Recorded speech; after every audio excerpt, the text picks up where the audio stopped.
I had the pleasure of not having a father in my life. Watch how I break this down.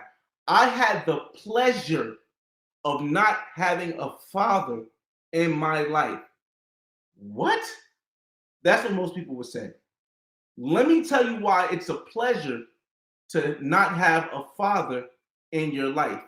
I had my grandfather, but remember, he was age gap. He was doing a lot of stuff. I saw him every now and then, and especially when I lived with him. I saw him every now and then when he was moving around. But here's the pleasure to not having a father in your life. I was able to grow up and be the man I truly wanted to be. I wasn't pressured to become this identical, successful or non-successful person that my father was.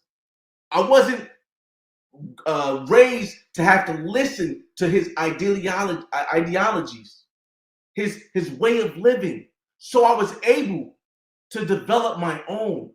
I was able to have a free mind. I really need I need a free mind. And think of ways that maybe no one else thinks of. Whether I'm talking about having children around the world that I can support, or whether I'm talking about not just being a person who travels to a bunch of places, but rather a person who builds and connects bridges in the different places he goes. See, I had the privilege of not having a father in my life, because if I had a father in my life, well, then there's no way I could be the rebellious, what they quote, person who I am.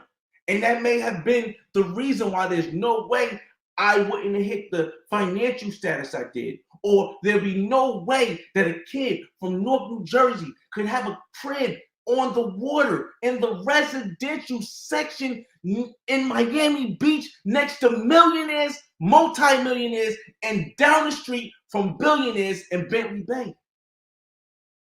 I had the pleasure of not having a father in my life. My son doesn't have that pleasure because I'm in his life.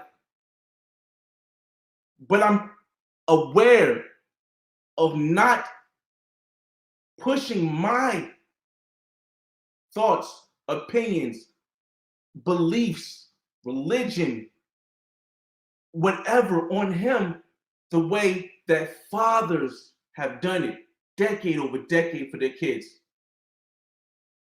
And I just want to share that with you guys, because when you do that, the kid or the child has a harder time finding their purpose, and they end up just occupying their time with whatever, whether it's occupying their time with getting money, occupying their time with getting women, occupying their time with traveling the world, occupying their time with trying to get in the NBA, NFL, NHL, NBA, MLB, because their father told them their purpose. I'm gonna get y'all a comment, y'all. We had over the 20-minute mark. You guys got any questions? I just wanted to get that off, because I feel as though when I make my channel, here's the thing. My channel is not a travel channel. It's never been a travel channel. Traveling is what I do the most on my page. I do it the most because it helps me learn when I go to different cultures, and learn when I integrate from different cultures. When I integrate with different cultures and learn. The same way hip hop grew about going around and everybody added their 2 cents in, not colonizing, but integration. That's the same way I learned by going different places. That's why I travel so much. Whether it's in the States, example, before I started traveling internationally, I traveled in the States so I could get a view of what the United States was. Then I started traveling locally, Caribbean, and stuff like that. And I spread it out a little more, Dubai, and I spread it out a little more, France. So it's just for me to get a conceptual ideology of the world from my own perspective, so I can increase my purpose, which is to, again, my purpose is to show people that you can make it from the bottom to the top without hurting your own people or without hurting other people.